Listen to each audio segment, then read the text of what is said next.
Absolutely. That's true for so many in my circle and so many others that I'm aware of. Now, the global diaspora, since most of us are in the United States, I'm going to use that example. When we go out, for example, when there is an election, whether you go out to vote or not, you vote. I'm not getting into politics, trust me. Please don't. But same goes for Haiti. If Haiti needs us, if Haiti needs us to be present, we cannot stand back and say we're not doing anything. By not doing anything, you are still part of the problem. Therefore, you get up and you take actions, which is what we are doing here at the Haiti Tech Summit, which is what I'm sure everyone in this room have that mindset to be part of the solution, to bring sustainability, to bring all the necessary tools in Haiti to create economic opportunity and sustainability right here in Haiti, because we have the minds, we have the people, we have the interests, and we are all here. So we have a responsibility to go ahead and make it happen. Now, we're not going to be too long, but Christine, in the past 3 years, you said you have noticed how the diaspora have, it's been an eye-opening experience for you to see how the diaspora loves, how many brilliant minds, first of all, we have abroad, and how they are involved, and they would love to be involved here in Haiti. Now, what's the thing that you have been most, I would say, didn't know of that exists outside in the diaspora? Things from the Haitians that are living in the diaspora. I think the brain power, and we're underestimating what it is, because we're focused on the financial support we can get from the diaspora, but I think there's much more wealth in terms of knowledge and brains and capacities and contacts and all kinds of technical support that you could need. I've met people through Haiti Tech Summit and other projects similar to Haiti Tech Summit in all industries and all kind of tech initiatives that are working for the big tech giants around the world. It's just mind-blowing that we have out there everything that we need here in Haiti, and that it's just a connection missing, because the interest is there and the love for Haiti is there, the desire to help is there. So we just need to keep connecting. Absolutely, I agree. And something I always get to mention is, for all the problems that we have, it's an opportunity to create a solution. And most of the time it's through a business, it's through an opportunity that we can create for one another. So I truly encourage, each and every person here to continue being part of the conversation, to be part of the solution for Haiti, as many of them here are, the Haitian diaspora.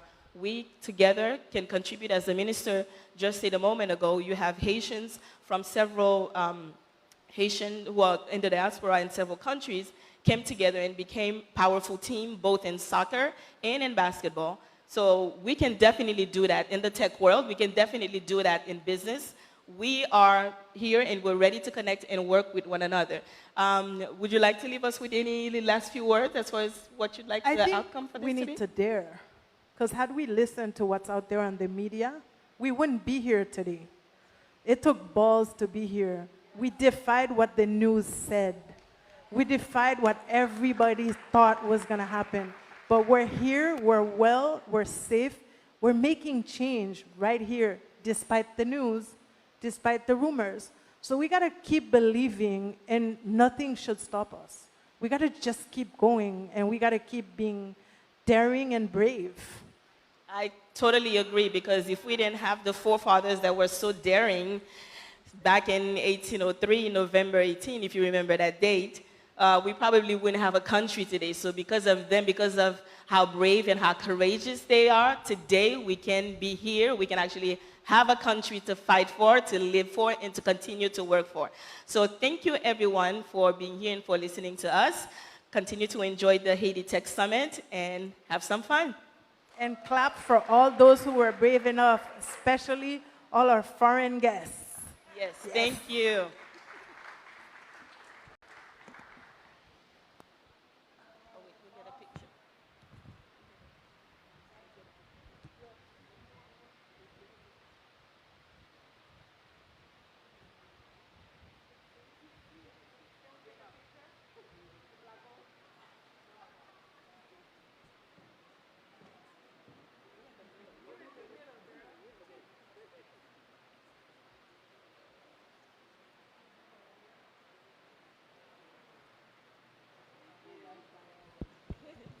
All right. Another round of applause. Diasporas of influence. And I really love the ending of that where Christine mentioned that, big ups to pretty much the internationals that came through, because I'm sure the locals, we know the story of what's going on here, but to anyone who's coming from the outside, I know it was magnified, like magnified 10 times as to what was happening down here. So big ups to all of you internationals in the room who made it here. Thank you so much. Thank you so much. And the good thing about this is it's a perfect segue into our next speaker and our last speaker before we break off for the next half of today. I want to give a warm welcome to this gentleman, this influencer that I've known for a couple of years now as well, who has honestly been an amazing ambassador to Haiti before in the UK, but now is our Minister of Foreign Affairs. When it comes to rebranding Haiti and talk about the power and the beauty of this country to the world, he's our spokesperson for this country. So give me a warm welcome for the Minister of Foreign Affairs, honorable guest, Boucicault. Edmond. Please give him a warm welcome.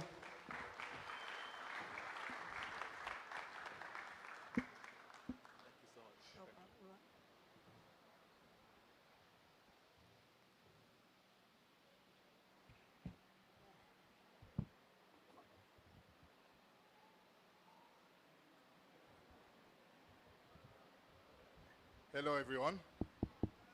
Hello. Good afternoon. It seems that I'm being heard. Yes. Okay. Wonderful. Good. My dear friends, ladies and gentlemen, my fellow Haitians, and first of all, let me congratulate those who have made this event possible. And I think that all my brothers and sisters have been saying the same thing, despite all those rumors, those noises, but you have defined all those challenges to be here today.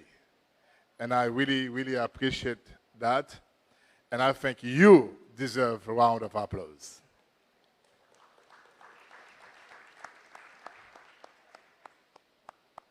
And I want to say a special thanks to Christine and team, who is the face of Haitian tech and a true ambassador for our great Haiti. Christine, thank you so very much for bearing the flag of Haiti and for being an ambassador to our culture and to our history. Thank you again. I just don't want to make anyone jealous. If I say thank you to Christine, I should say thank you to her husband, Alain. I don't know if he's in the room. So thank you to him. And thank you to Christine's mother, who is here today.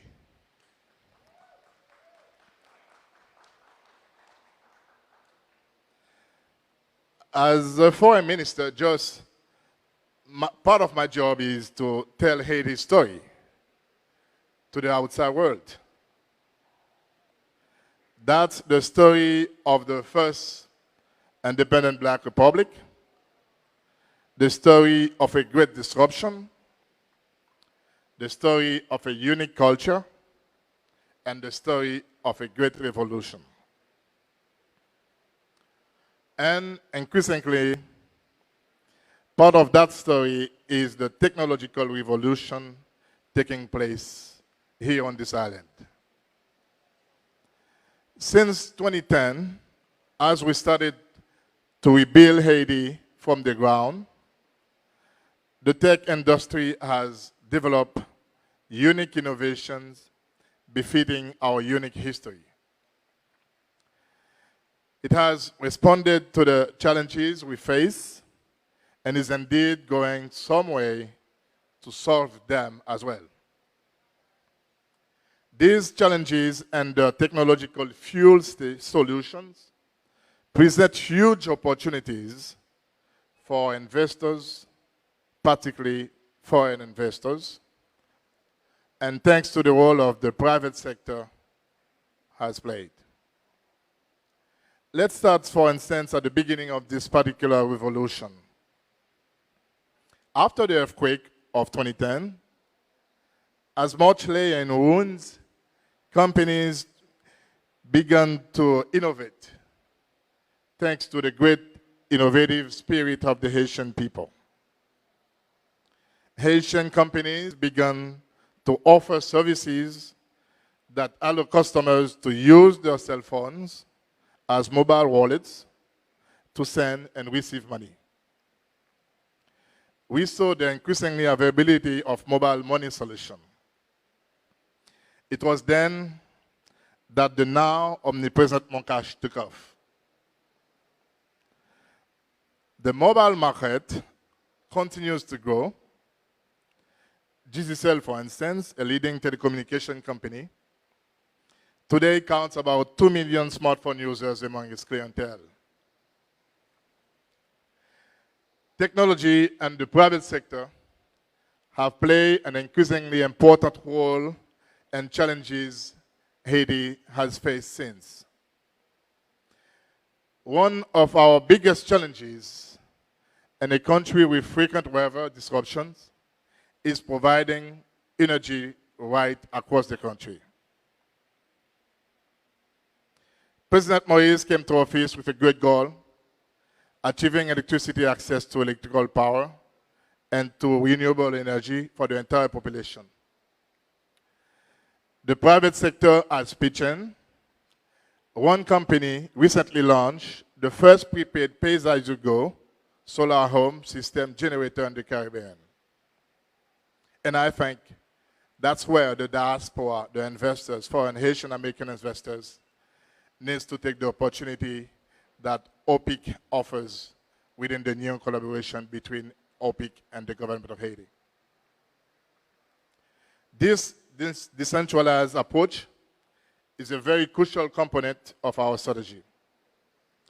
Beyond traditional technologies like solar, the tech revolution is taking new forms. Haiti today is home to a flourishing blockchain industry, which is being used to revive our cotton industry, recycle more plastic, and to help Haitian farmers get the right price for their goods. The first truly society will be an emerging market of our blockchain innovation, makes us as well placed as any to take that title. Private hubs like Banj, and I commend Alain Boucicault for being here. Private hubs like Banj have been crucial in bringing global players like Facebook and Google, who power Startup Grand and Port-au-Prince, to build relationships and partnerships. Thank you, Alain. Indeed, it was at the Haiti Tech Summit last year where we signed an agreement with Airbnb, another major global tech player now operating here in Haiti. These private sector's innovations mean the opportunities for investors in Haitian tech are vast and growing. Of course, the government has a role too. Some entrepreneurs must startle at the thought of the government's involvement in technological and innovation. But we know our job is to ensure the Haitian market is as attractive as possible for those investors. This administration understands the needs to get regulation right.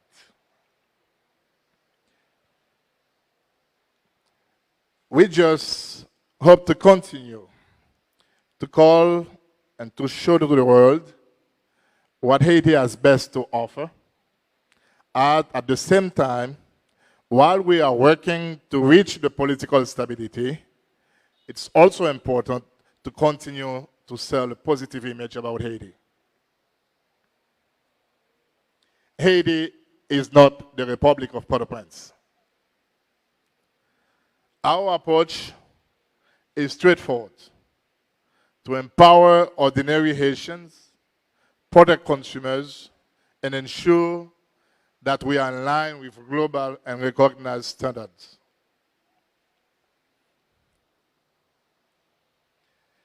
Another part of the government's job is providing the physical infrastructure. To that, I can say that internet penetration is on the rise today. Now at 19, almost 20%, and no Haitian tech watcher would deny that our ecosystem has been strengthened immensely thanks to the networks of incubators under the government innovation policy. Last year, President Moïse announced the National Incubator for Entrepreneurs, Alpha Haiti, and Port-au-Prince.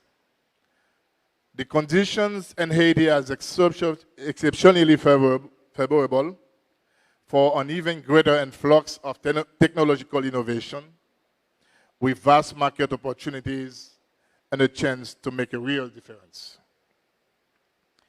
Haiti and its entrepreneurs have proven that technological innovation does not just result from wealth. As more capital comes to Haiti, the possibilities are boundless. You who are here today, be an ambassador for Haiti. Where you go, encourage them to come to explore and discover potentialities, because this country has a lot of potentialities. The only risk when you come to Haiti is that you may not want to go back. That's the only risk you're facing. The opportunity in Haiti is now, my friend. Let us seize it together. And thank you so very much for being here. And thank you for facing the odds to come. But Haiti is more than that. Thank you so very much.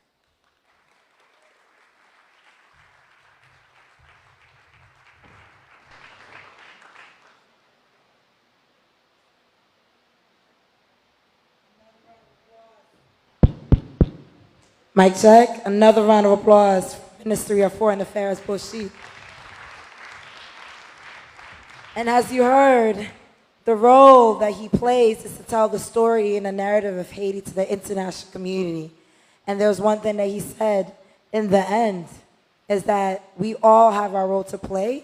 You being here, you're also an extension of that story. So we have 500 ambassadors to tell a unique story about Haiti today for Haiti Tech Summit 2019. Do we not? Oh my gosh. 500 ambassadors to tell a new story. Do we have it in here or not? Thank you, thank you. So again, thank you so much for those closing remarks for this afternoon. Really excited that we were able to hear that. Now the day is not over. I have a fun transition to get you guys out of the room and circulating. For the next hour, we have a networking beach so that you could go to the beach, go enjoy and network, but also we have 2 activations that you guys can get involved with that I'm sure you'll be excited about. First, where are my entrepreneurs in the room? The Haitian Embassy here in Port-au-Prince sponsored 30 entrepreneurs from across the Caribbean: Barbados, St. Kitts, Trinidad, Jamaica. Who am I missing? Is that everyone? And Cuba and Dominican Republic. Welcome, welcome. We don't only want you to be here for the summit, we want you to engage with our mentors from Silicon Valley and around the world. So Startup Lab begins right now. Just meet in the lobby and we will take you to that destination to meet Leanne from Venture Cafe, Florcy from Dell, the LinkedIn group as well, Cody from Techstars, Haj, and several other influencers in the room. So if you want to get started, the entrepreneurs for the Startup Lab, you'll have one-on-one mentoring with these dynamic leaders and influencers.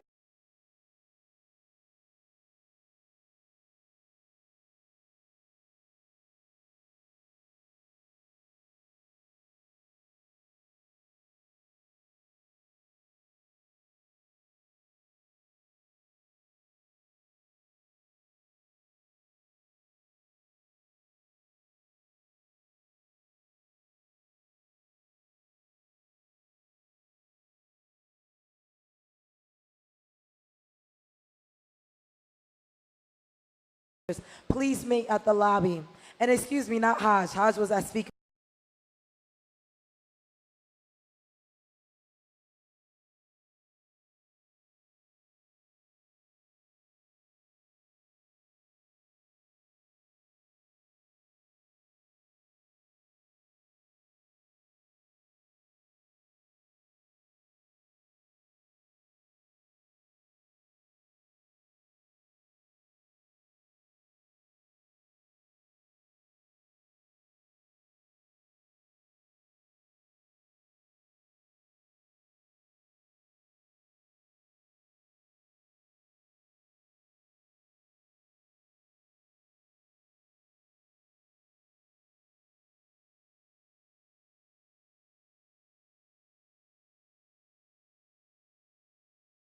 For yesterday. And then second, I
today. We have two main side stage events that are happening.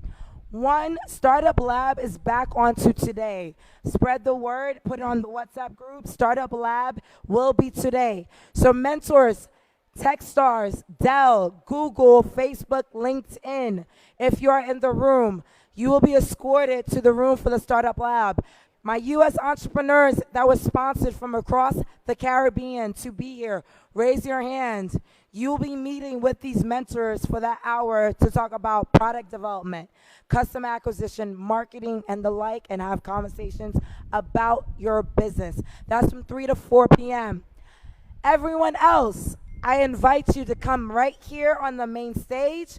We have Ryan Roland, who is back for the third year in the row. Ryan has literally pulled people from the main stage to side stage every single year. He is literally one of our pioneer speakers annually. You do not want to miss it.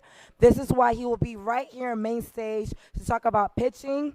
He usually talks about a lot of different topics. He's just going to rock this mic. So right here from 3 to 4 p.m. today, right here at main stage will be Ryan. Third announcement for today. For those who are watching what's happening here today for Haiti Tech Summit, we are live streaming on 3 different dynamic pages. Obviously, we are live streaming on Haiti Tech Summit. Go to Facebook/Haiti Tech Summit. Second, our media partners, major shout out again to media partners who are live streaming this event. Telemix is in the house. Telemix is live streaming this event. If you want to monitor and watch this, Telemix. And of course, our second media partner live streaming this event, Chocarella is in the house. Again, Chocarella is in the house. Those are 3 pages for you to watch the live stream for this event. Final announcement, Haiti Tech Summit is not just about what's happening during the day. It's about the parties also that is happening at night, because we want to make sure you guys are having fun. We want to make sure you guys are building relationships. We want to make sure you guys are taking the leap of faith together and building real bonds. So tonight is no different. From 7 to 9 p.m., we have the VIP Awards Gala. You don't want to miss it. VIPs, sponsors, and speakers, you know who you are. That VIP ceremony will happen on the south side of Decameron. You will get a WhatsApp blast about that location. Everyone else, feel free to have dinner, enjoy, have some fun at Decameron, and then we all come together to party until we drop, party till 3 a.m. Because keep in mind, we got to get back out here again at 9 a.m. tomorrow. All right? So just to summarize, agenda for today. 9 a.m. to 5 p.m. panels and keynotes. We already completed our lunch, and we just had, obviously, our panels and keynotes for the morning. Now, there were a lot of questions about changes to the agenda. We're still keeping the same lineup, just delayed by 30 minutes, all right? So monitor the WhatsApp group. If you're not on the WhatsApp group, ask someone to send you the link to join to get updated feedback on what's happening, all right? Second announcement, again, as a reminder, from 3:30 to 4:30 today, we have Startup Labs in the rooms for the entrepreneur sponsor to be here. And right here on main stage is Ryan. Other announcements for tomorrow. Tomorrow is another full day of activities from 9 a.m. to 5 p.m. As you guys know, tomorrow is when all the workshops will be happening during the networking event from 3:30 to 4:30. Workshops by Dell, by Google, by Facebook, by LinkedIn, all activated tomorrow. And of course, we have an attendee spotlights panel that will happen tomorrow as well. Okay? Finally, tomorrow, huge series of major announcements. Major announcements about Haiti rebrand with CFI and tourism. Tomorrow also there will be a major announcement with YMCA and what we're doing across Africa. And finally, a major announcement by Forbes. Final announcement, because everyone has been asking about this as well. Forbes is in the house. Yes, Forbes is in the house.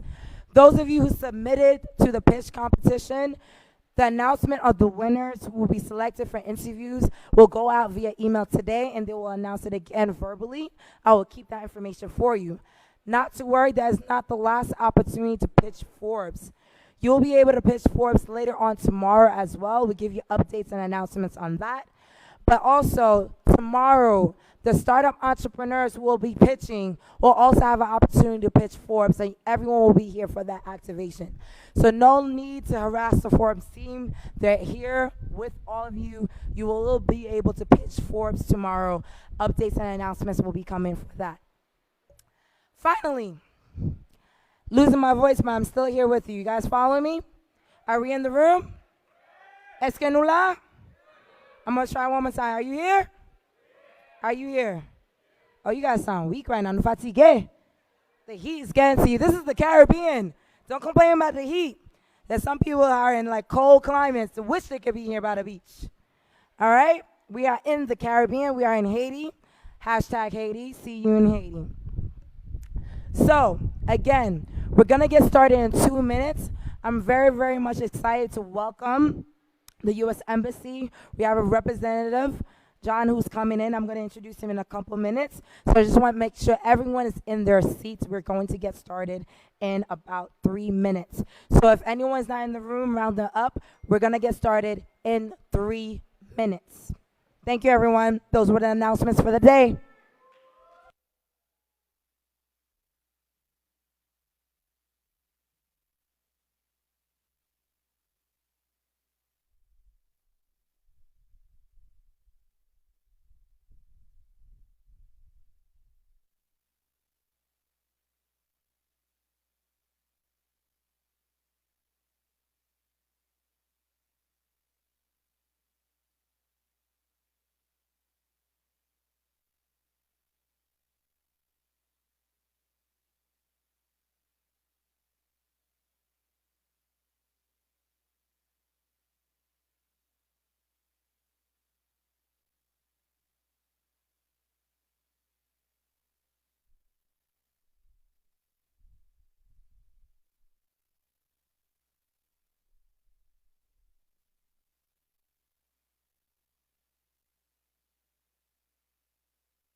Mic check, mic check.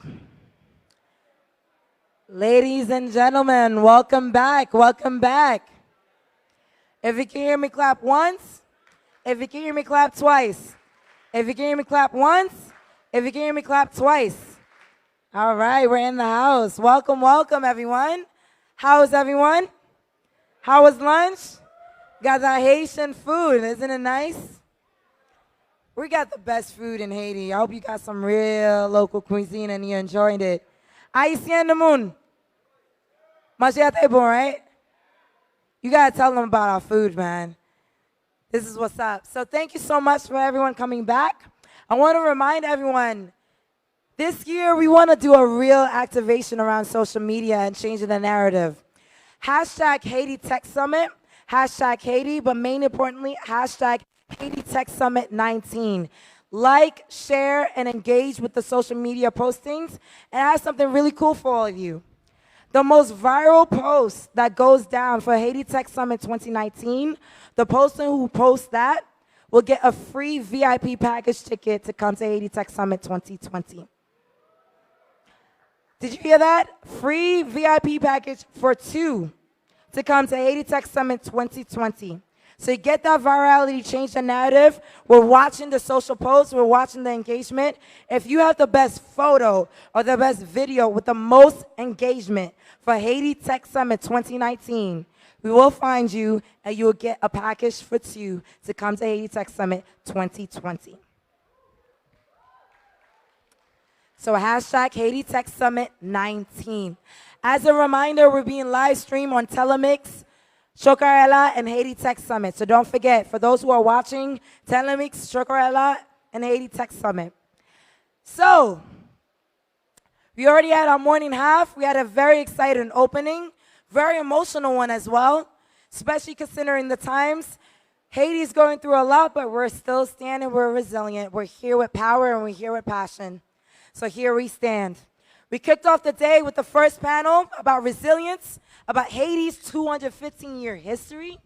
And we heard from people who have done things in this ecosystem.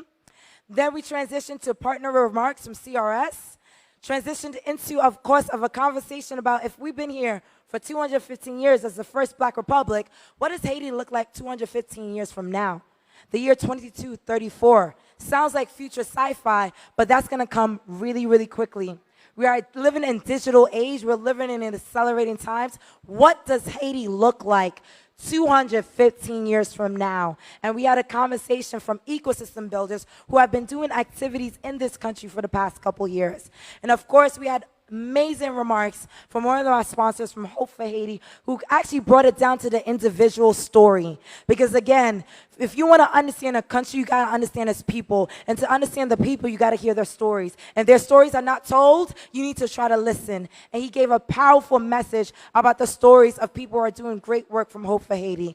And of course, we concluded with Carlos, the Secretary General of YMCA, about the power of the youth and about the power of passion and purpose when it comes to activating a nation. Haiti's population, 65% is under 25. We have a mobilized workforce that is ready for the future. For those who have naysaying opportunities, they understand that the youth is activated. So that's how we close the day in the morning half for Haiti Tech Summit 2019. Now here we are. We're back again together for the second half. And it gives me warm pleasure to actually introduce our first speaker for the afternoon, who is here for the first time at Haiti Tech Summit, but it's not his first time in Haiti. I'm sure he's going to share his background and experiences. But I do want to welcome John Petrovsky, the Deputy Assistant Secretary overseeing public diplomacy in the Bureau of Western Hemisphere. And this is really important that you share and understand that this keynote is definitely give you a perspective as to why the U.S. Embassy is involved and what remarks he has to say about what's really happening here from their perspective. So please, everyone, bring your hands together and give a warm welcome to John Petrovsky.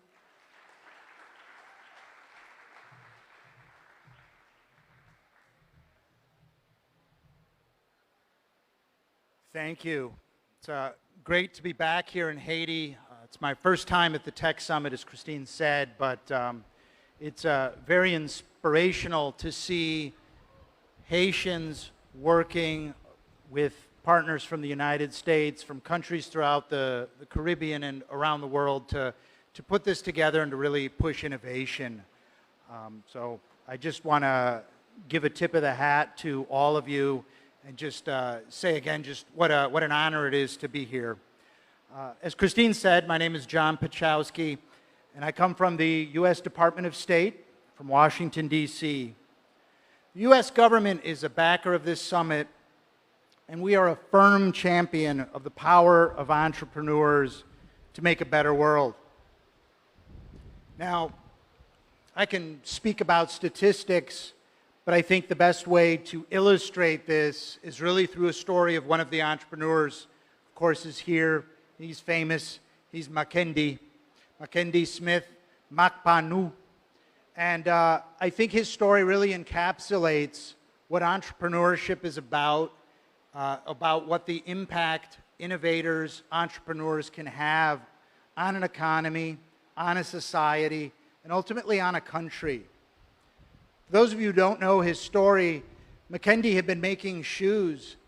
Basically, it started repairing shoes and sandals as he found that the footwear that he used when he would play soccer on the street kept breaking. And he said, there's got to be a better way. And so he started working, innovating with materials. Eventually, this led to him opening his first workshop in 2003. That year, the workshop was destroyed in a fire. And so he started again.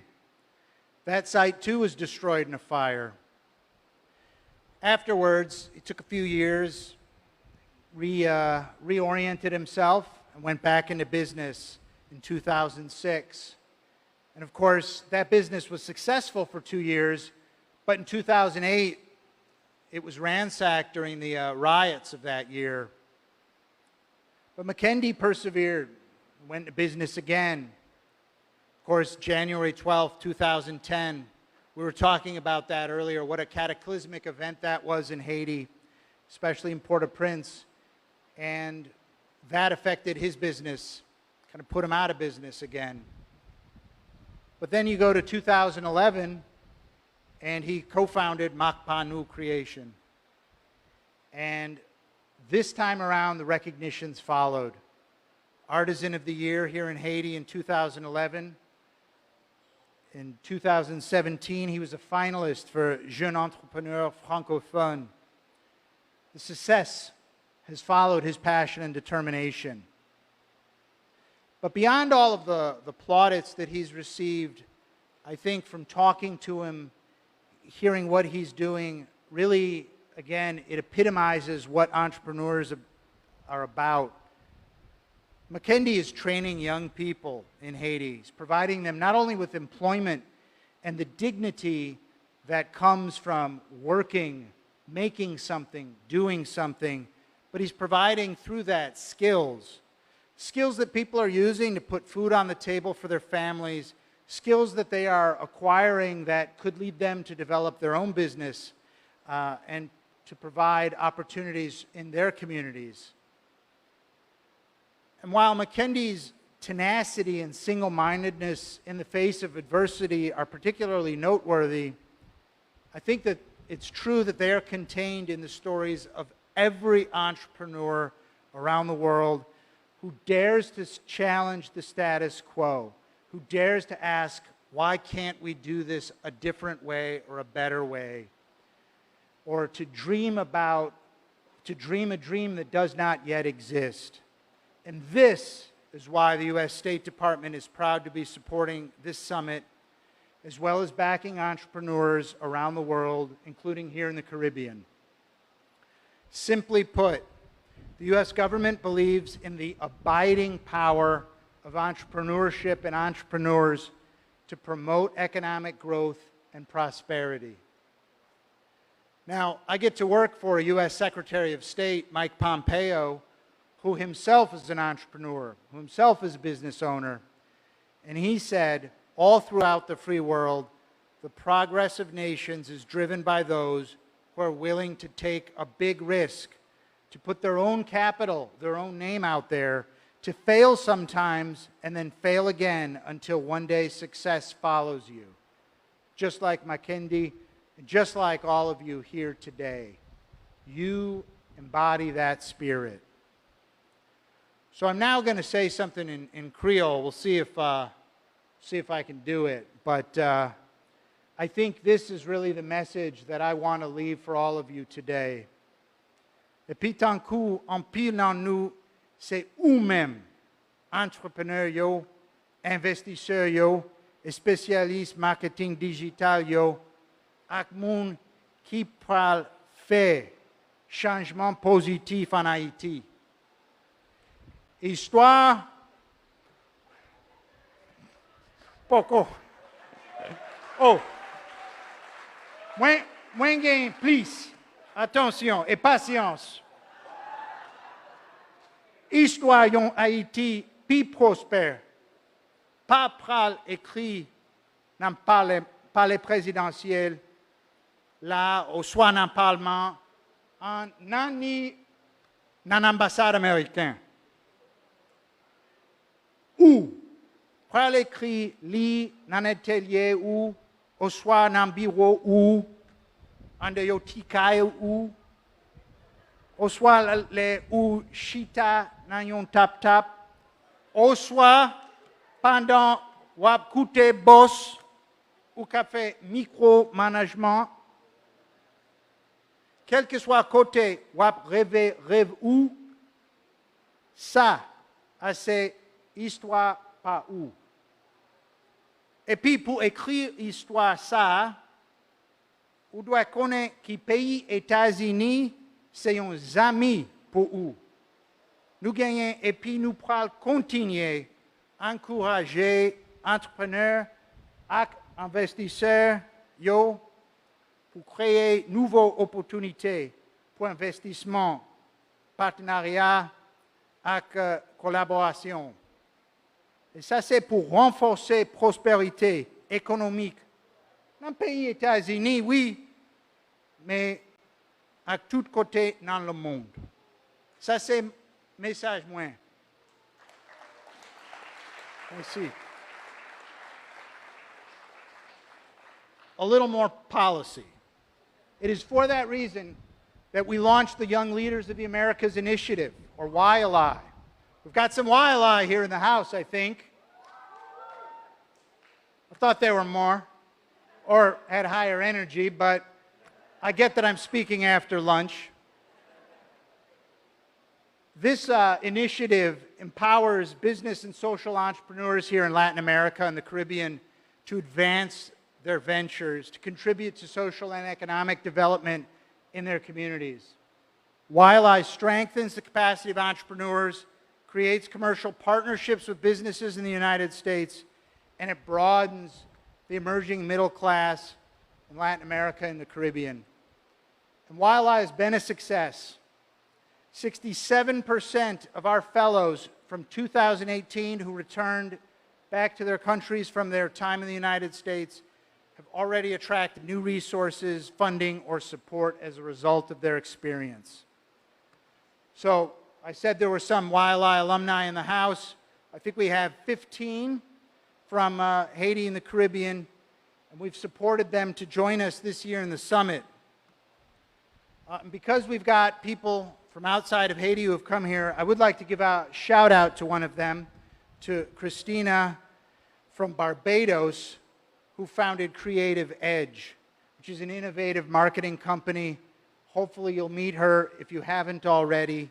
She provides consulting, design, integrated marketing, and market research to help entrepreneurs expand and achieve their business goals. So a tip of the hat to you, Christina, and to all of the YLI alumni who are here today participating in Haiti Tech Summit. Yes. But a reminder that for the United States, all of the countries here in the Caribbean are important to us. You know, we look at the Caribbean as our third border, separated by sea, but we are connected by robust trade flows, large diaspora populations, and millions of Americans who come to the countries of the Caribbean to visit.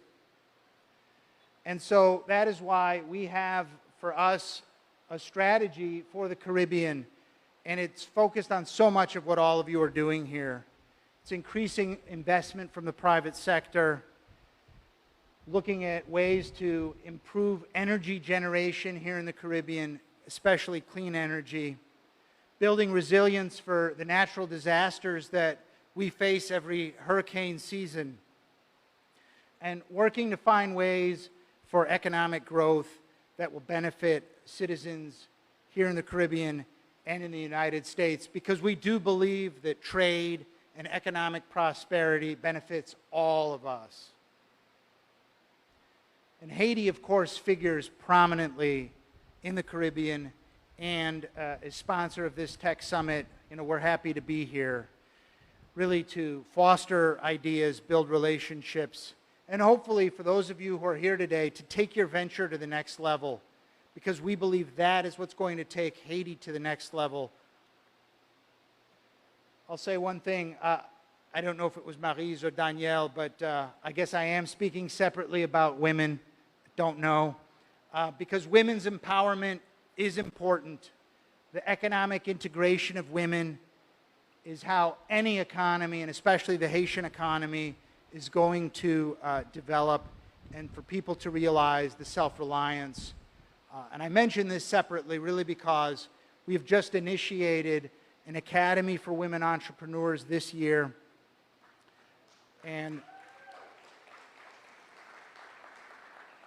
while it's a global initiative that right now we're starting with 26 nations, 20% of those countries are going to be from the Caribbean. So of the 26 countries in the world that are doing this year, we have Bahamas, Barbados, the Dominican Republic, Haiti, and Jamaica participating.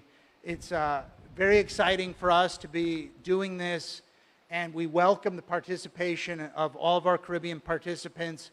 We welcome your feedback so we can figure out how to improve upon this as we expand this program to really create a web of entrepreneurs around the world, learning how to develop businesses, and we're going to do that through online education resources and mentorships, and we're going to connect with our existing exchange programs. One last plug I think I'm going to put in because Gene Clark, our hard-charging public affairs officer at the U.S. Embassy in Haiti and really a true champion of Haiti Tech Summit, she said I need to say this, and I will, because she's right, and because it's important for here for those of you here in Haiti. For those of you who know, we launched AWE at the Tech Camp Soleil on May 10th. And that initiative gathered civil society along with young entrepreneurs. And of course, for those of you who know Cité Soleil, there are so many dreams there, there's so many challenges there. But we know that by putting good people together, good things will follow. So I know we have some of our participants today, and I do have great news to follow on with that, to say that we are accepting applications online now through our partners at Impact Hub Port-au-Prince to participate in this first AWE pilot, which begins in September. So get on the internet, wherever it is, somewhere. Impact Hub Port-au-Prince. But that's where you can do your application, and we are very excited to see what the future will hold for you. Lastly, I guess I did have something else to say. We launched the Power Initiative. Again, we are, as a government, so active in entrepreneurship. This is the providing opportunities for women's economic rise. It's engaging the private sector to provide practical solutions to the challenges women continue to face, not only participating in the workplace, but also participating in the marketplace.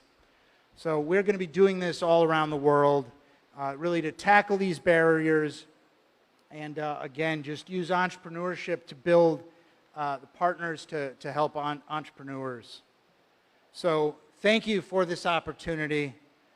For our part at the embassy and in Washington, we're going to continue to work with your governments to press for the democracy, stability, transparency, and respect for rule of law that entrepreneurs need to have a good business climate. But ultimately, the real change will come from you. So take advantage of this opportunity here, the other ones I've mentioned, and build the connections that you need to realize your dream. So merci en pile, and I am sure that you guys are going to make Haiti's future bright. So merci encore, and bonne journée à tout le monde. Merci.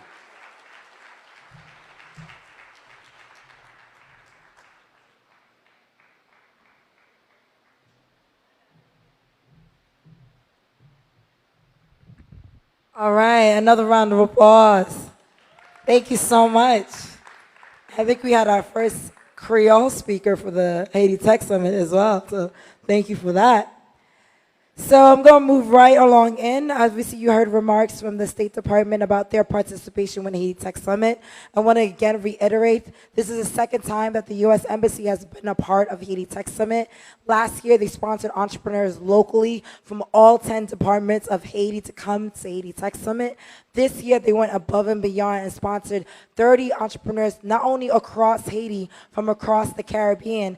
And it's very unique that they chose this year to do that because Haiti Tech Summit is the #1 tech ecosystem in the Caribbean.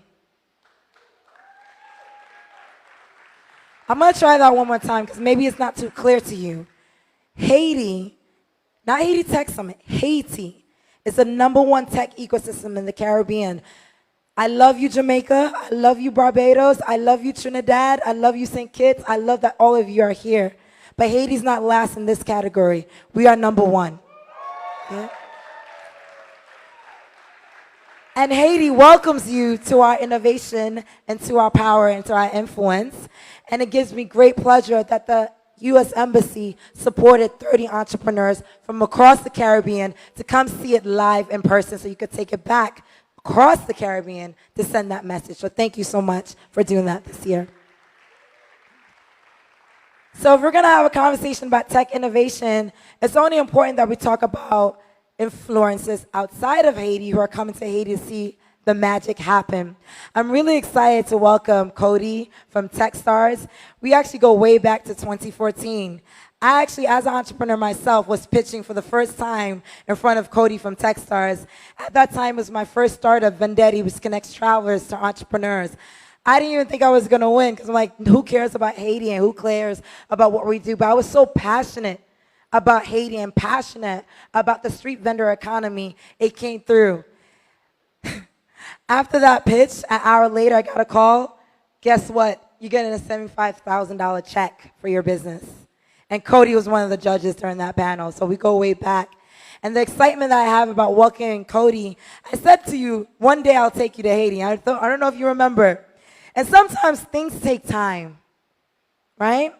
And when I talked about Haiti Tech Summit, I told you it's a 13-year initiative. I said that on purpose because I know magic, sometimes it takes time. It takes perseverance. 2014, we're now in 2019. Cody, it's with great pleasure that I'll welcome you to Haiti Tech Summit 2019. Please welcome Cody from Techstars to the stage. And earlier today, someone mentioned the only way we can have Facebook, Airbnb, Google, all of which were activated here at Haiti Tech Summit to get activated in Haiti, we need local partners. We need local influencers. Everyone knows Marc Alain is head of partnerships on the Haiti Tech Summit team, but you also know Marc Alain as the founder of Banj, the space where magic happens. You walked here for Haiti Tech Week that was activated at Banj. It was magic in that room. So please give a warm welcome to Marc Alain from Banj.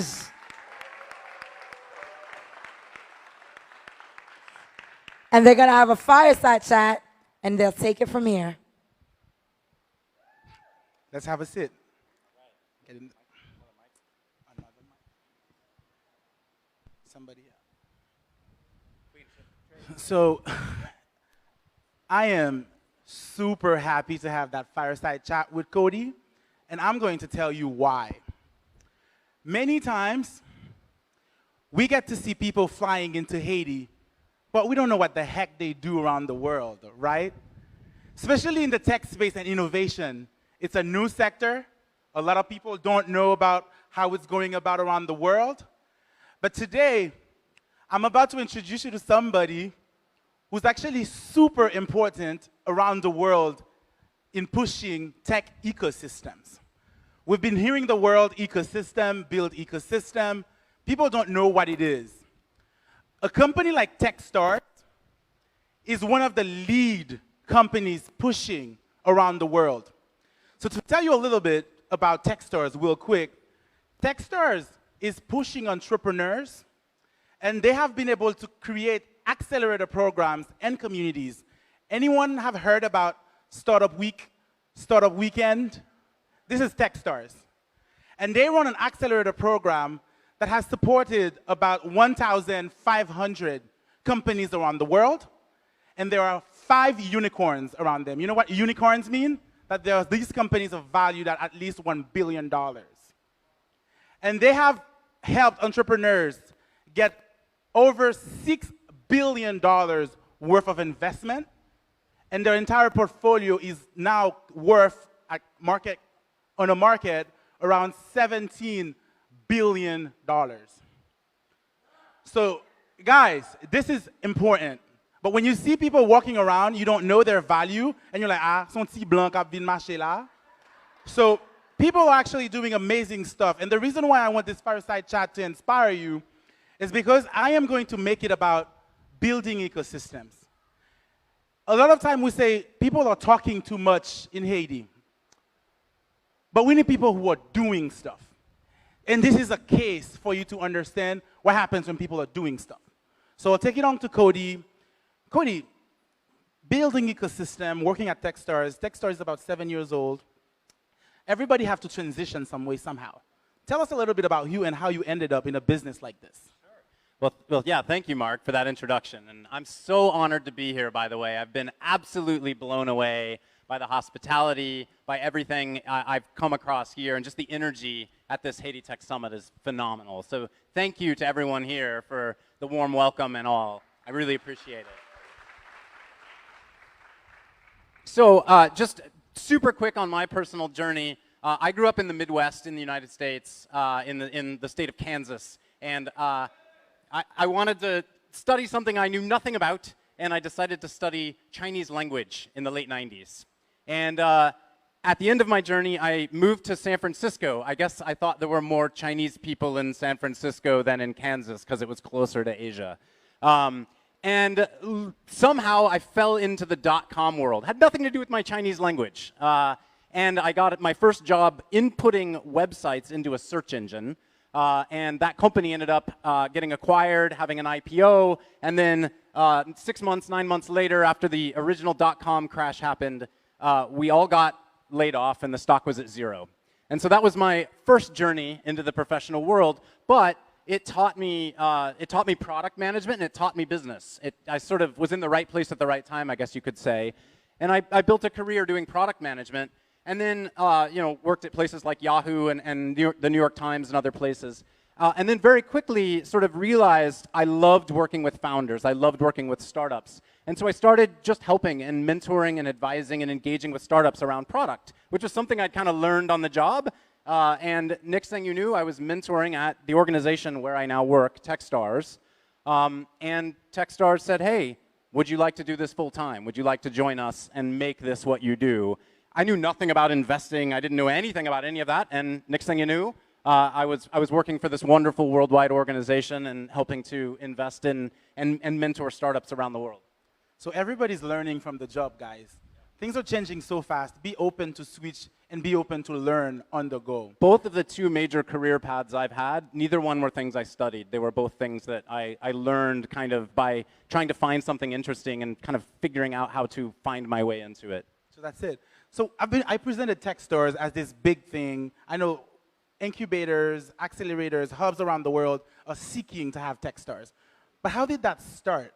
Why? What was important for them? Sure. So today we say Techstars is the worldwide network that helps entrepreneurs succeed. We believe it is the largest entrepreneurial network on the planet. And we kind of have two main activities that we do. One is an investing and mentorship activity. You mentioned some of our investment data. We run these things that we call startup accelerators, which is where we're actually bringing entrepreneurs, investing $120,000 per company. It's very competitive to get in. And through that, we're investing in their businesses and then providing them with a lot of mentorship. And we can unpack how that model works, how we work with some of the largest corporations on the planet like Amazon and Comcast and Google and others through that. And then we also have a very large community footprint. We believe that Techstars, in the community events that we run, really is the largest community entrepreneurial network in the world. We run these events called Startup Weekends. We've actually had 3 Startup Weekends in Haiti, run locally here in Haiti since 2013, which is amazing. And at a Startup Weekend event, over the course of 72 hours, you come in, you sort of pitch an idea that you think you might be interested in, you find a team that might want to work with you on your idea, and you go and actually validate that. You learn what it means to build a business, build a product. And we've run, just in the last year, we ran over, I think, 1,100 of those around the world in something like 600 cities and 115 countries around the world.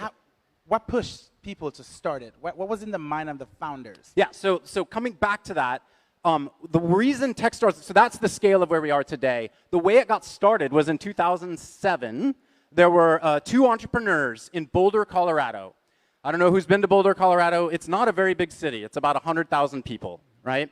And they were tired of traveling to the coasts to do angel investment and really didn't like the angel community there. And so they decided to create this entrepreneurship network locally in Boulder that would invest small amounts of money in entrepreneurs based in Colorado in order to foster a startup ecosystem there. So they started Techstars with a local focus. Let's make Boulder excellent.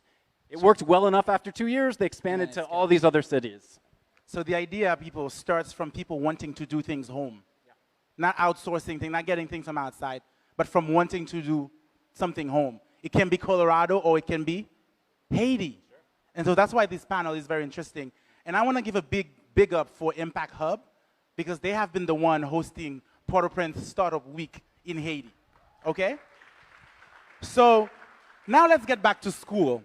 We're talking about ecosystem, and there's many elements of it, and Techstars has been touching with those elements. So I want you to help me educate people who are watching us. So I want to start with culture, right? Big part of the ecosystem. How do you interact with media? We were at the Haiti Tech Summit, huge media event. How are you leveraging media, and what do you think the media contribution as an entrepreneur? For entrepreneurs. Yeah, so I think as an entrepreneur, there's 2 things that you should be really thinking about when it comes to media. One is media wants to hear stories of people. That's what they care about, stories of impact and stories of personality. And so the more you can figure out how those stories of what you've done and how that is tied to the business you're doing or tied to the thing, tied to your past experience, figure out how those stories come out and align with the story you're wanting to tell. And then the other thing I would say is it's 2019. Create media, right? Author posts on LinkedIn, author posts, try to figure out how to get into the Forbes contributor community. Author on LinkedIn, promote yourself. And I think doing that, but not just being self-promotional, doing it with purpose really matters. Passion. So I'll switch to government. A lot of government people in the room as well. So what would you say to government about building tech ecosystems from what you learned from Techstars? Yeah, so I mean, to me, I've seen a couple of governments do things really well. I'm going to give a specific use case. I live in Los Angeles, and there, the United Kingdom's consulate does a wonderful job of doing 2 things. One, they actually bring entrepreneurs who are from the UK together for roundtables and try to connect them with local investors and mentors to help them access the US market. And 2, they do the opposite, which is they help non-UK companies who want to access the British market get in touch. So they play sort of a human router, a conduit role, if you will, to actually bring talent together in a bidirectional way. And it's phenomenal. It's a really useful endeavor that they do. So let's move to private sector. Also plenty of them in the room. So how do you manage to find $6 billion for startups? And how do you fund getting them $100,000 and plus per startup when they win your competition? Where's that money coming from? Sure. So our accelerator footprint that we run, where we're now investing in about 450 startups per year through that footprint, 3/4 of that startup footprint are accelerators that we run together with large corporations, corporate partners, right? So, for example, we run Amazon Alexa's accelerator in Seattle, focused on the voice ecosystem. We run Comcast's accelerator in Philadelphia, focused around media and entertainment. We run a big footprint with Barclays Bank, focused around finance in New York, Tel Aviv, and London. And these large corporations, they know the future is technology and innovation and startups. And they want to be close to the ground on what's happening, but they don't necessarily always have the full infrastructure to do that themselves. And they know that we speak authentically with the entrepreneurial community. So they actually work with us. They partner with us and provide money for us to run our programs, which we then in turn invest into those startups. So it's an incredible cycle of win-win for everybody, because the startups get capital and mentorship, both from entrepreneurs and from these large corporations. And obviously we get to run our business, and everyone gets to invest in these startups as well, and hopefully have a lot of upside from that perspective. I'm very happy you said that corporates needs to believe that the future is tech. And that's the reason why they're investing in companies like you.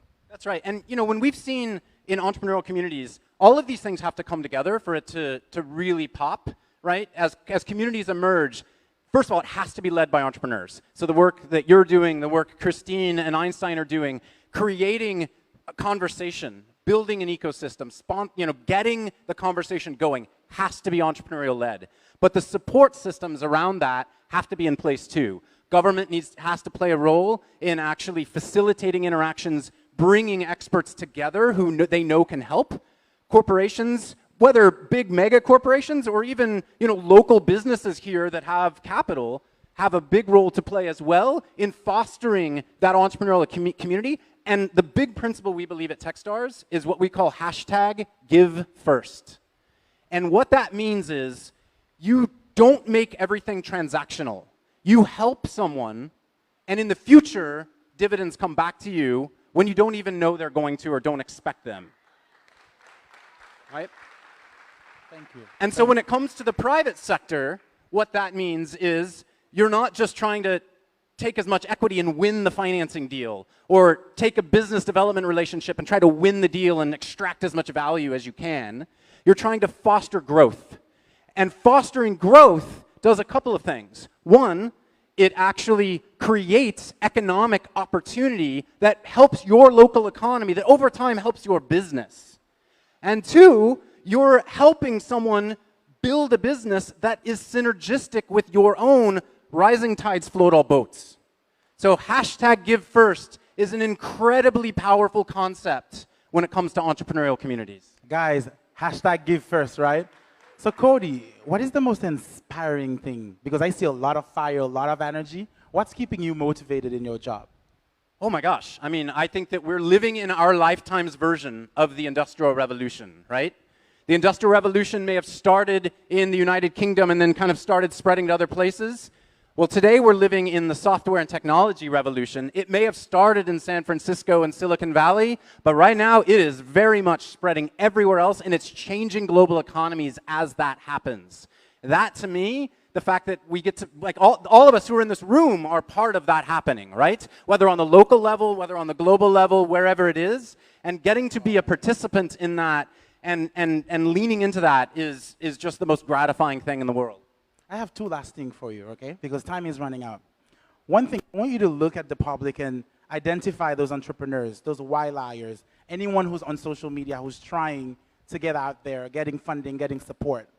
Give them one single big advice that you think matters. The biggest piece of advice I have for an entrepreneur is talk to your customers. Go out, don't just sit, especially if you're writing a software business, you can't sit behind a computer screen and write code. You have to go out and live the problem. And I think in particular in a market like Haiti, taking ideas that you've maybe seen work in other places, but figuring out how that idea applies to the local situation. We were talking earlier this morning about Cashmobile? Cashmobile, yes. Which is, I guess, Cashmobile. Cashmobile, a great startup here locally. And one of the things that they do is, the model like PayPal and Venmo and others have been around, but they've applied it to the local situation. And the way they've done that is, I assume, talking to customers, living the problem, understanding the problem. We had a company just this morning out of Nigeria announce a $7 million financing round, and they're doing local transport of goods over motorcycle, right? So a lot of what you've seen companies like Uber do at global scale, but applying it to the problem in Nigeria. Understand your situation and talk to your customers. So it's very important to create that value, and to be able to create that value, you need to have a real opportunity for investors to believe in. The company, by the way, was max.ng. I want to give the founders props because that's a huge financing round out of Nigeria. So that's the latest news from Techstars. Congrats on that. I will end. Christine in her speech kept saying, we have to take a commitment, right? So I am going to ask you now, you came to Haiti, I see the fire, you meet the people. Can you make a commitment? Absolutely. Absolutely. So I've been thinking about this because I've seen lots of people make wonderful commitments today. I'm going to make 3 commitments. Okay? Woohoo! All right. So one is I am going to do everything I can to find 5 entrepreneurs in our network who have scaled businesses in emerging markets and work to introduce them to you and Christine and help them become mentors to entrepreneurs here in Haiti, right? Great, great. Whether it's people in Ghana, whether it's people in Nigeria, whether it's people in somewhere in Latin America, help people who've seen scale in a local market become mentors here for the local entrepreneurs here. Thank you for that. 2 is I want to find at least one of those founders who will come here to Haiti next year and give a talk, give a workshop on what it took to build their business in their local market, right? So, learning from someone who's been there, done that, seen scale in difficult situations, right? And the third And the one? third is for me personally, I am open to you, to anyone in the room. If you have questions about your business or you need help, I'm just Cody, C-O-D-Y, @techstars.com. Shoot me an email anytime. I will get back to you. If we can hop on a hangout or something, I would love to help myself. Cody, it was nice meeting you. Thank you for sharing with everybody.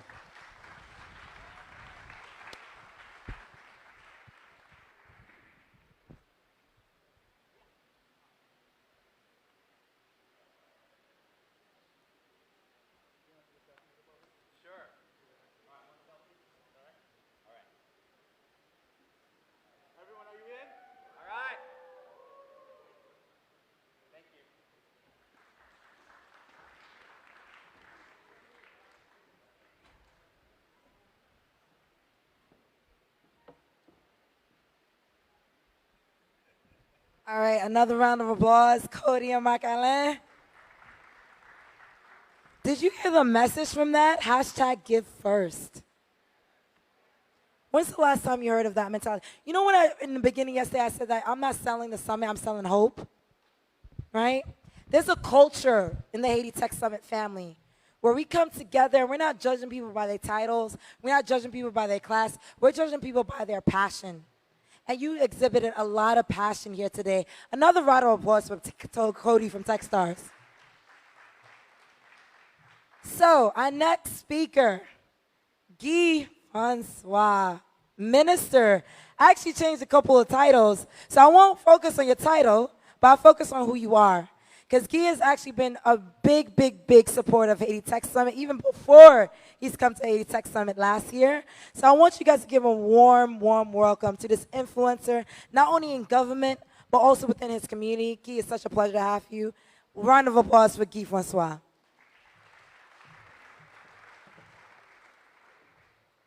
Thank you, Christine. And first, I would like to thank you for all your effort and for choosing your native country. And I know it was not easy. And you're a woman of your word. Never give up. And I was telling the Minister of Foreign Affairs that I should add something before I put Christine, the word ambassador. Ambassador Christine, because you've been all over the place promoting Haiti, changing the image.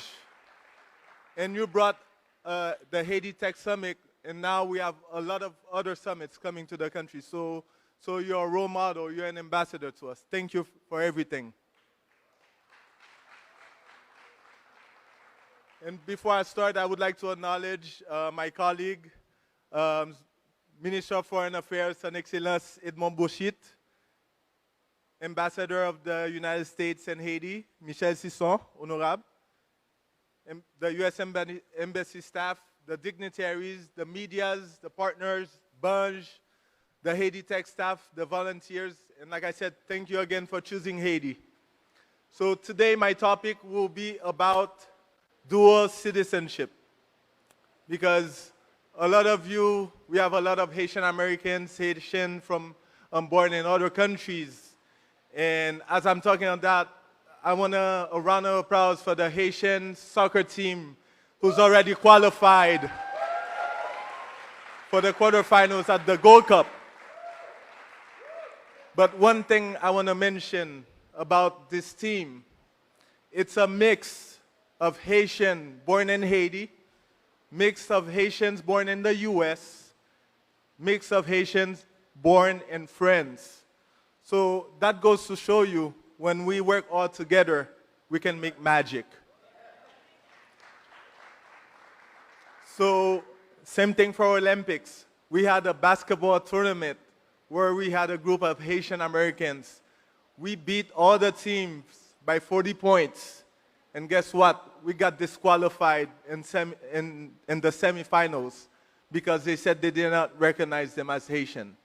But in the amendment in 2012, it clearly said that you can become a Haitian citizen even though you were born abroad. As long as you have one Haitian-born parent, you have the Haitian nationality. So this message is to also, in the political side, I would like to talk about myself. When I became Minister of Haitian Living Abroad, and I was going into the parliament, and then as soon as I came in, and they're like, he's American, he cannot get the job.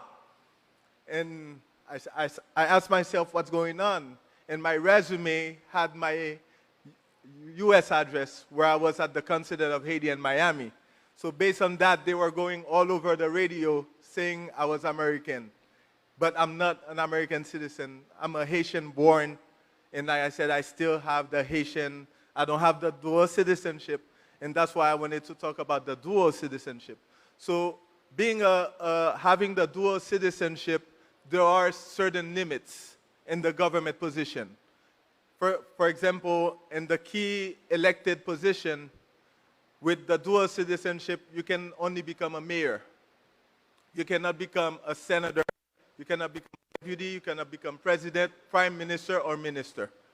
So those are the things we need to change into the Constitution. And also, as a dual citizen, you can become also a director general.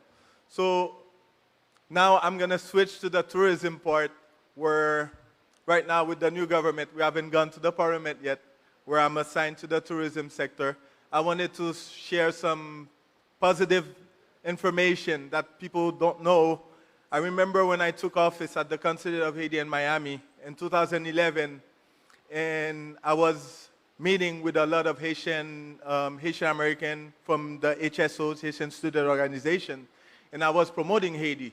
And there was one question that caught my attention. The student was like, I see you're promoting Haiti, but the access, how do you get to Haiti? And how do you book your packages to Haiti? So when I went to Expedia, to the different booking segments, it was only Le Plaza Hotel. There was one hotel in those booking websites. But now we have hundreds of hotels right now. We went from 1,000 rooms, now we have more than 10,000 rooms. And we have a lot of interesting hotels. We have Les Buteaux, who are doing great projects in Port-au-Prince and also in Cap Haitian. We have Marriott in Port-au-Prince, now going to Cap Haitian, and Royal Caribbean, who brought more than 800,000 tourists last year. And like I said, we're moving forward, and like I said, those are the interesting things people should know about. So like I said, once again, thank you, Ambassador Christine, for bringing the Tech Summit to your country. And like I said, you have our full support, and keep moving. Thank you.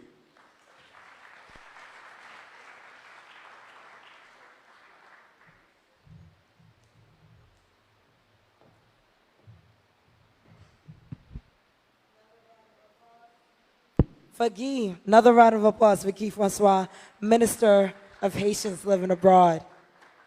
And the timing of this opening remarks about dual citizenship and the influence of the diaspora is perfect. Because as you can tell from my accent, I represent two different governments, right? My mom is Haitian, my dad is Haitian, so Haiti is in my blood. It will never fade away. C'est Haitien. And I'm proud to be Haitien. That's part one. Part two. America, where are you? USA, where are you? I'm proud to be Haitian American. And this is a very critical thing because when you think about places like Haiti, where we have a brain drain problem, where a lot of our talent go abroad, do they actually come back? And the narrative I want to share with you all today is not so much Haitians living abroad moving back to Haiti. You don't have to move back to Haiti to be activated in Haiti. I want to make that very clear. You do not need to be living in Haiti to be activated in Haiti. You could contribute your words, your power, your influence, your actions to this country to make sure it moves forward over the next couple of decades. This Haiti Tech Summit is a prime example of that. Because when we started Haiti Tech Summit, a lot of times people said, there's no local talent to do this. This stage, local. The photographers, local. Our media, local. Our banners, everything that's created, local. When people say that we have a skills gap in Haiti, you gotta hear the full picture. We may not have the numbers, but it's here. And we need to make sure that when we're talking about the local influence and partnerships, we do have it here in Haiti. And then the diaspora. We have an accountability to Haiti. We can't keep making excuses and say, Haiti pas jamais changé. It is not, we can't do that no more in 2019. What happens in Haiti is also a part of us. If Haiti doesn't stand, how does it look when I walk around the world and I say I'm Haitian? I'm a mother of 2 daughters. I want when they say they're Haitian, that their mom is Haitian, their family is of Haitian descent, that people do not look at them with pity. People say, chapeau bas, respect, you're Haitian. That's what I want for my daughters. So when we say this is Haiti Tech Summit, there's a reason for that. Because we need to rebrand this country and we need to rebrand how people view Haiti. And that starts with not only the locals being activated, as you guys did this year, being here, but also by the diaspora. So I want to welcome the next panel. Wow, wow, wow. These influencers are no joke. To talk about what the diaspora could do and the influence of the diaspora. Because I talked about this again. Influence for Haiti is not just by money, it's also by talent, it's also by heart and contribution. So let me introduce the next panel by starting with Sandra from Haitian Businesses, who's a very popular influencer within the Haitian community and will introduce the influencers of Diaspora panel. Please give her a warm welcome.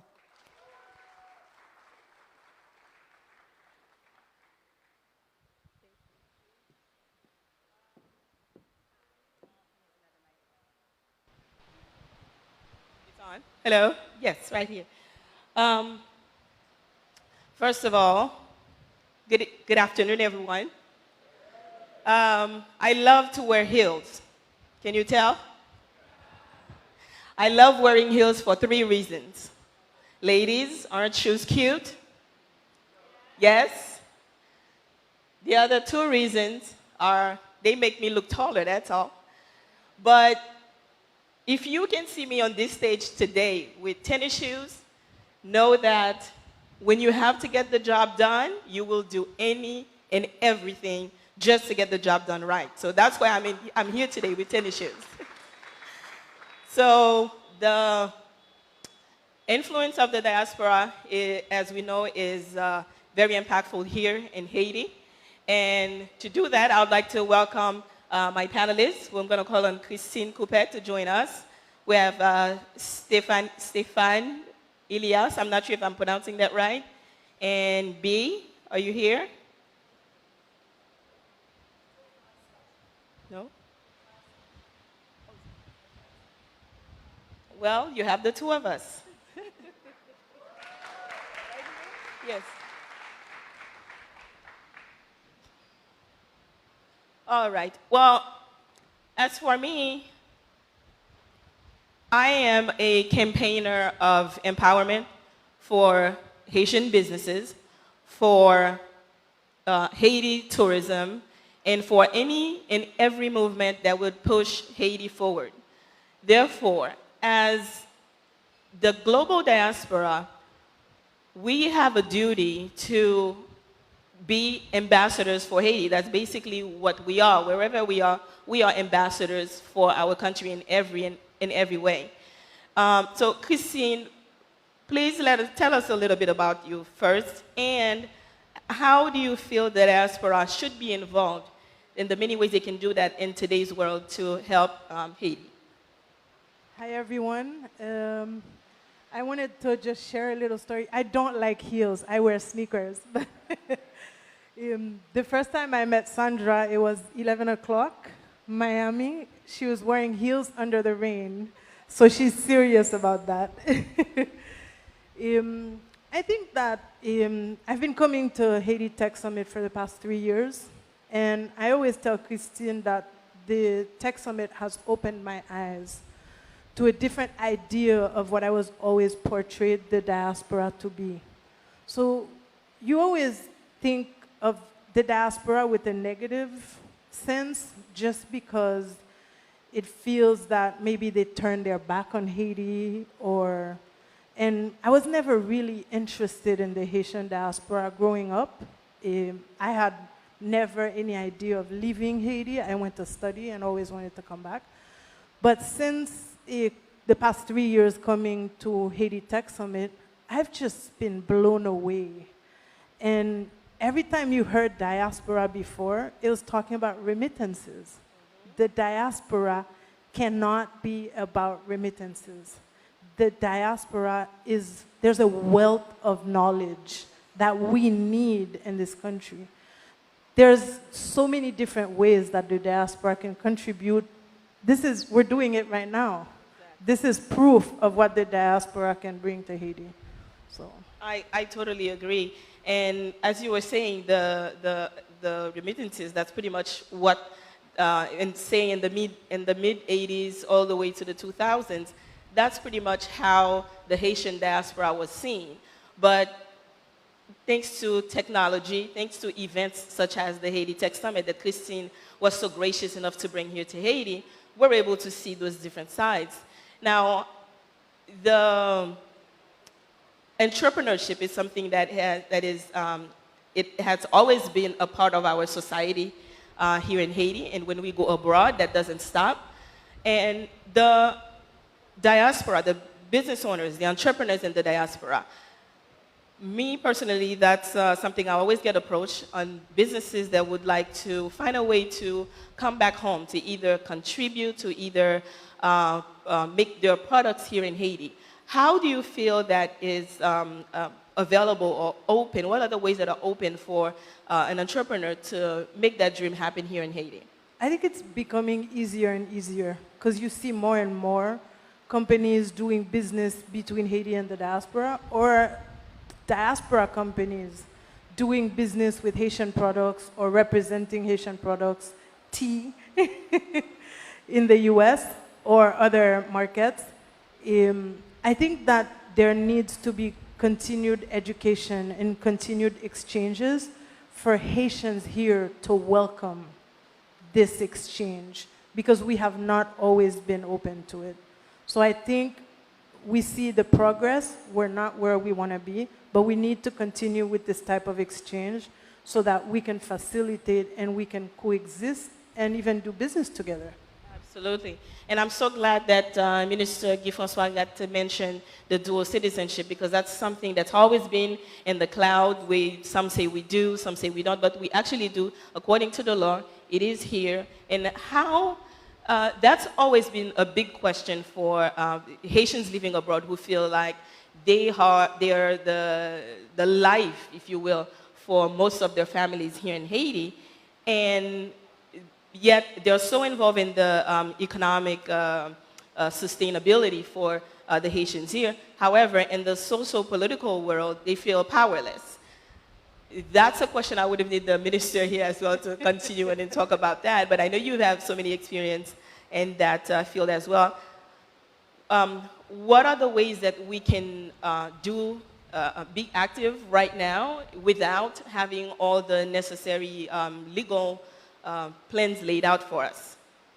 I think that I think our Minister of Foreign Affairs is here, the consulates around the world and the embassies should start servicing our Haitian Americans or Haitian diaspora around the world by providing ID cards on site as a start.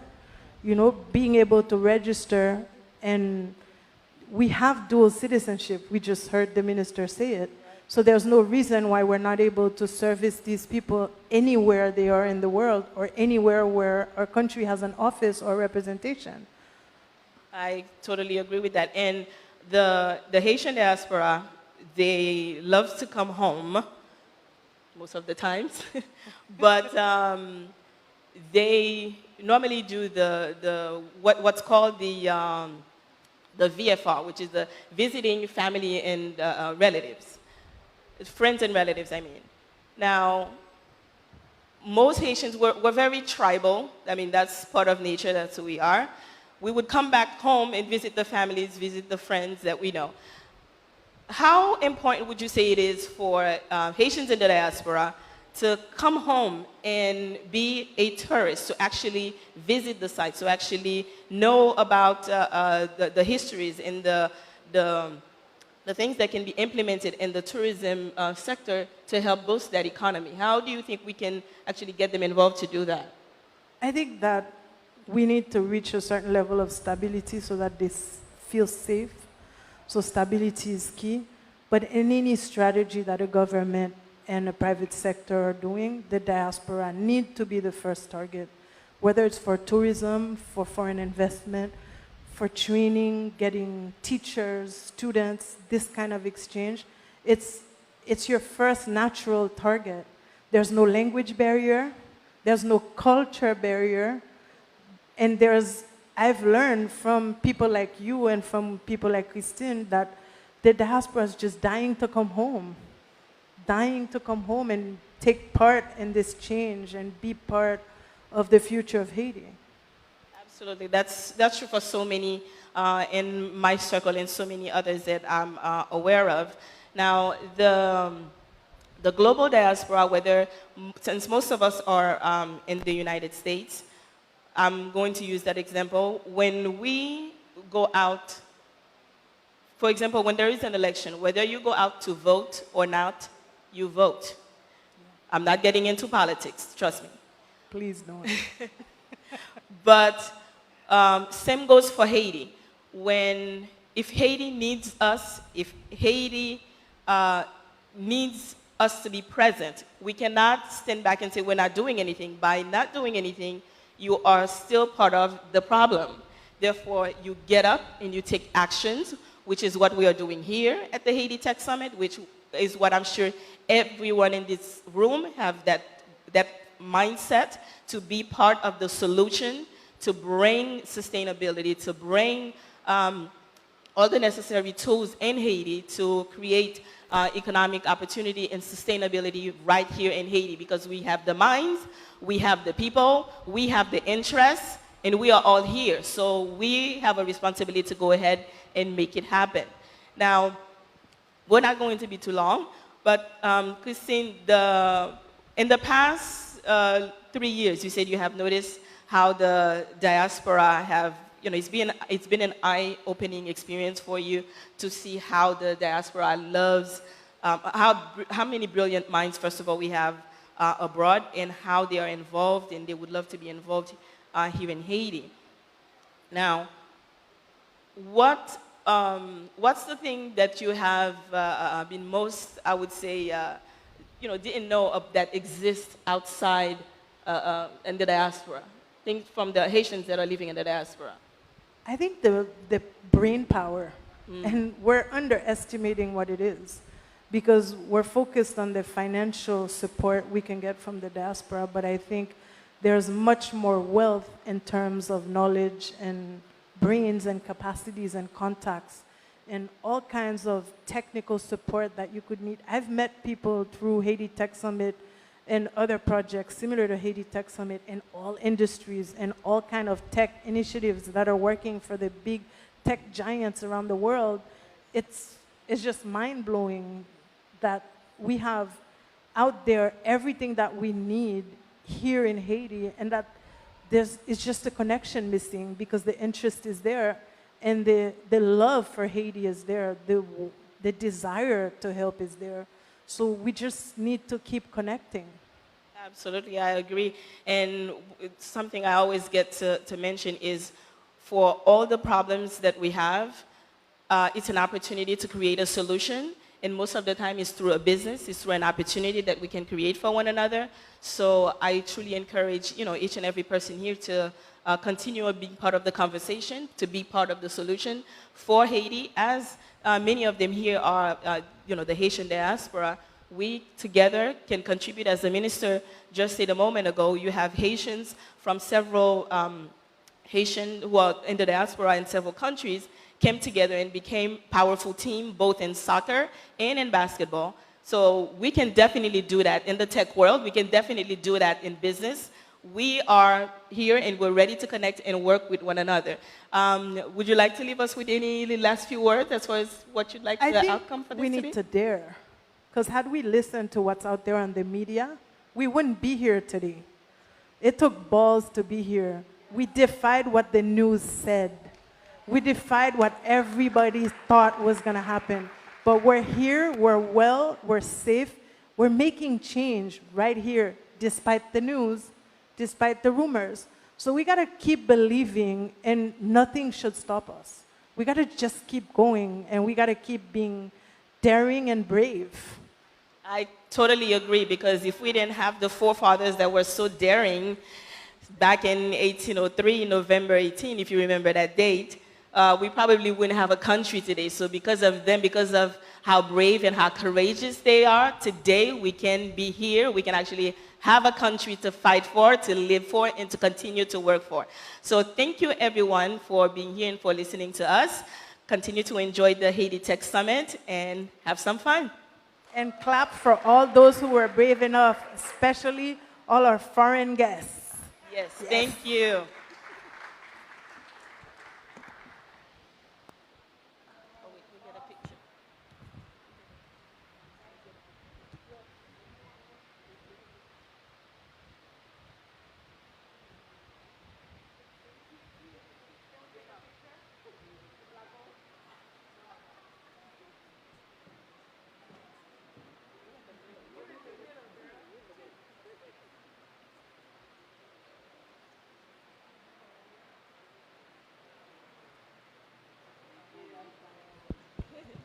All right. Another round of applause. Diasporas of influence. And I really love the ending of that, where Christine mentioned that, big ups to pretty much the internationals that came through, because I'm sure the locals, we know the story of what's going on here, but to anyone who's coming from the outside, I know it was magnified 10 times as to what was happening down here. So big ups to all of you internationals in the room who made it here. Thank you so much. Thank you so much. And the good thing about this is it's a perfect segue into our next speaker and our last speaker before we break off for the next half of today. I want to give a warm welcome to this gentleman, this influencer that I've known for a couple of years now as well, who has honestly been an amazing ambassador to Haiti before in the UK, but now is our Minister of Foreign Affairs when it comes to rebranding Haiti and talk about the power and the beauty of this country to the world. He's our spokesperson for this country. So give me a warm welcome for the Minister of Foreign Affairs, honorable guest, Boucicault. Edmond. Please give him a warm welcome.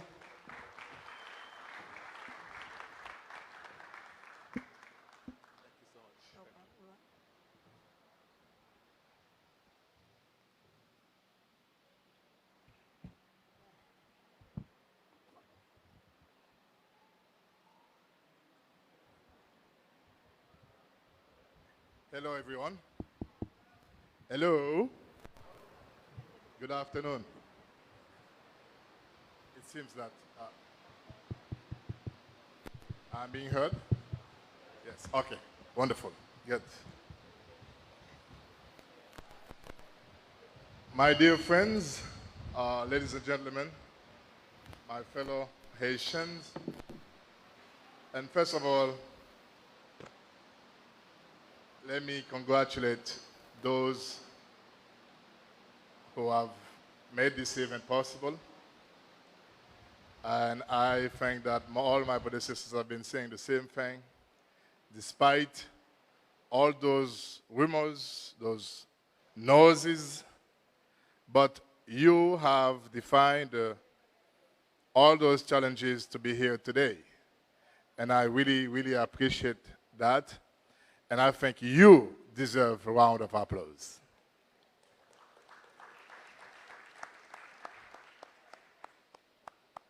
And I want to say a special thanks to Christine and team, who is the face of Haitian tech and a true ambassador for our great Haiti. Christine, thank you so very much for bearing the flag of Haiti and for being an ambassador to our culture and to our history.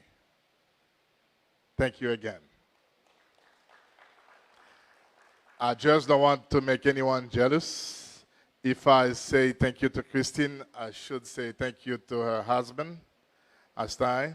I don't know if he's in the room. So thank you to him. And thank you to Christine's mother, who is here today.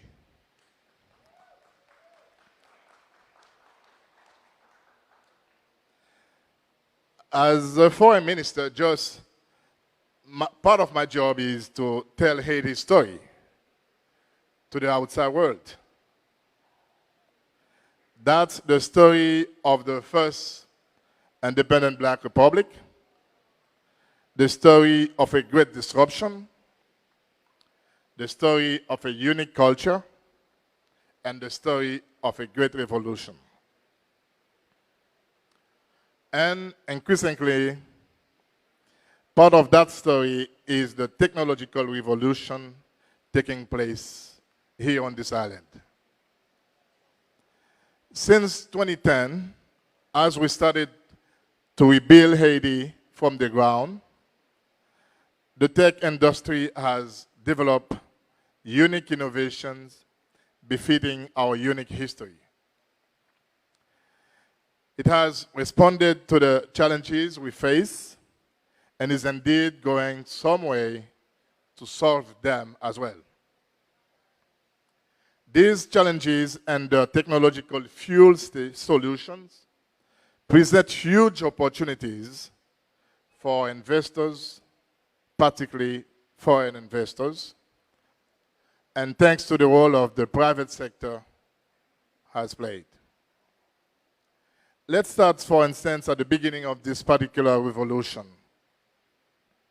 After the earthquake of 2010, as much lay in ruins, companies began to innovate, thanks to the great innovative spirit of the Haitian people.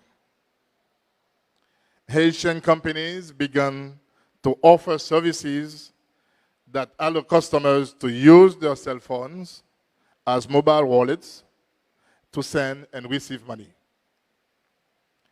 We saw the increasingly availability of mobile money solution. It was then that the now omnipresent Moncash took off. The mobile market continues to grow. GCell, for instance, a leading telecommunication company, today counts about 2 million smartphone users among its clientele. Technology and the private sector have played an increasingly important role in challenges Haiti has faced since. One of our biggest challenges in a country with frequent weather disruptions is providing energy right across the country. President Moïse came to office with a great goal, achieving electricity access to electrical power and to renewable energy for the entire population. The private sector has pitched in. One company recently launched the first prepaid pay-as-you-go solar home system generator in the Caribbean.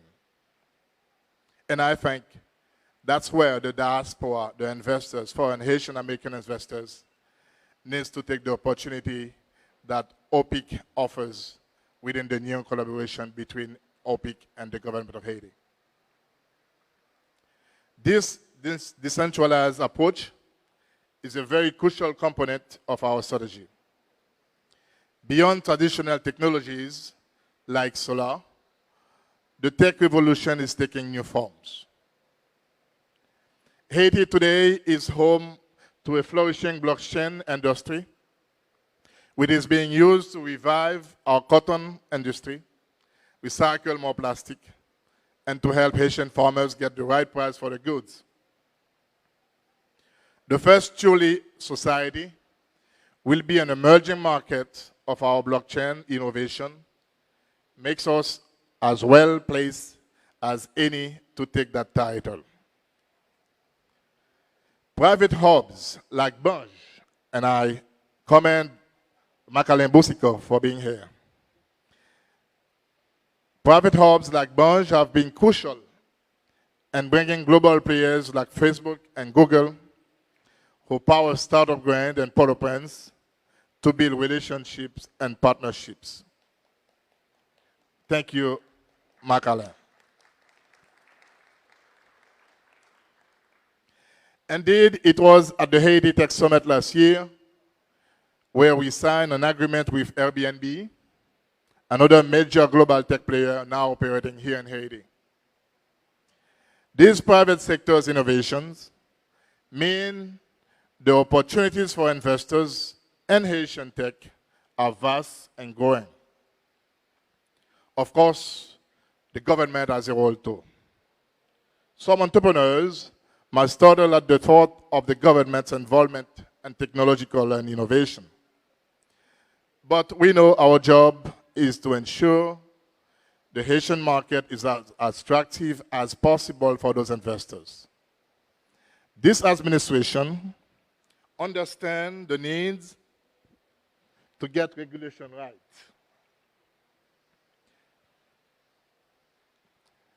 We just hope to continue to call and to show to the world what Haiti has best to offer.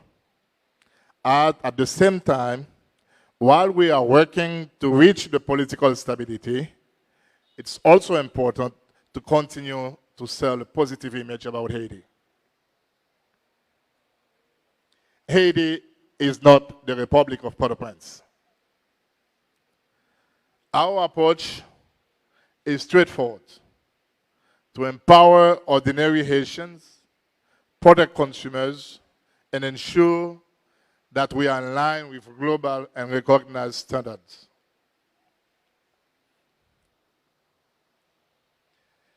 Another approach, another part of the government's job is providing the physical infrastructure. To that, I can say that internet penetration is on the rise today.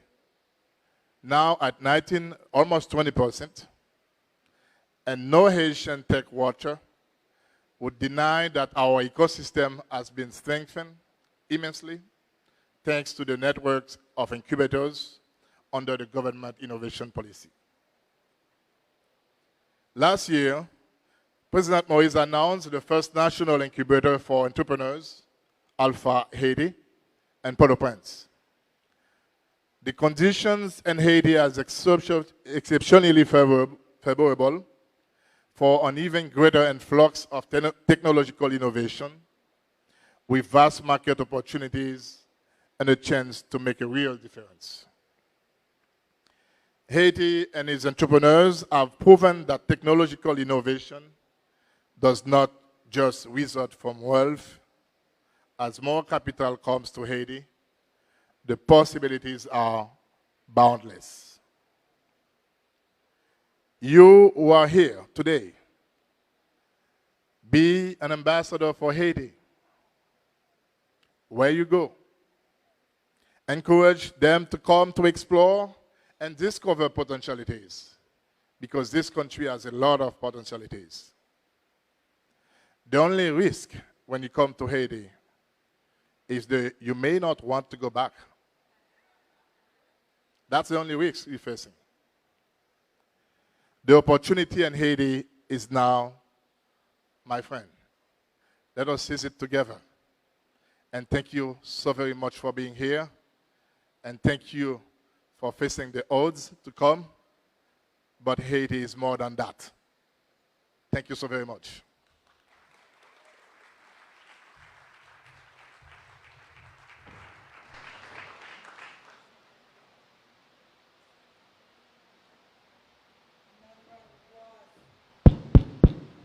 Mic check. Another round of applause for Ministry of Foreign Affairs, Boucicault. And as you heard, the role that he plays is to tell the story and the narrative of Haiti to the international community. And there was one thing that he said in the end, is that we all have our role to play. You being here, you're also an extension of that story. So we have 500 ambassadors to tell a unique story about Haiti today for Haiti Tech Summit 2019. Do we not? Oh my gosh. 500 ambassadors to tell a new story. Do we have it in here or not? Thank you, thank you. So again, thank you so much for those closing remarks for this afternoon. Really excited that we were able to hear that. Now the day is not over. We have a fun transition to get you guys out of the room and circulating. For the next hour, we have a networking beach so that you could go to the beach, go enjoy and network, but also we have 2 activations that you guys can get involved with that I'm sure you'll be excited about. First, where are my entrepreneurs in the room? The Haitian Embassy of here in Port-au-Prince sponsored 30 entrepreneurs from across the Caribbean, Barbados, St. Kitts, Trinidad, Jamaica. Who am I missing? Is that everyone? And Cuba and Dominican Republic. Welcome, welcome. We don't only want you to be here for the summit, we want you to engage with our mentors from Silicon Valley and around the world. So Startup Lab begins right now. Just meet in the lobby and we will take you to that destination to meet Leanne from Venture Cafe, Florcy from Dell, the LinkedIn group as well, Cody from Techstars, Haj, and several other influencers in the room. So if you want to get started, the entrepreneurs for the Startup Lab, you'll have one-on-one mentoring with these dynamic leaders and influencers. Please meet at the lobby. And excuse me, not Haj. Haj was our speaker for yesterday. And then second,